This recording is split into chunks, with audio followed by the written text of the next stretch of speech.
Alam nyo bang pwedeng mag-resign kayo at effective immediately ito? Attorney G, pwede ba kami mag-resign na effective immediately?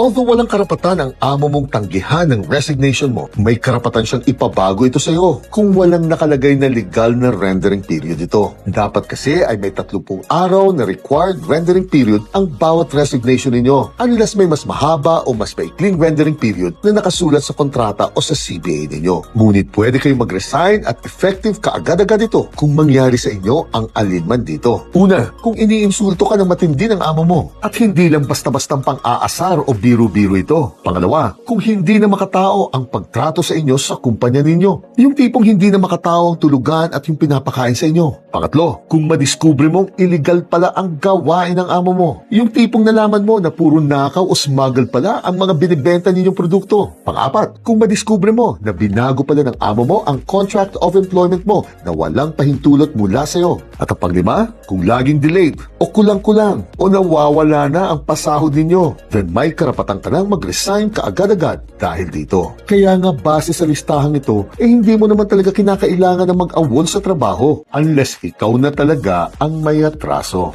Jeanette.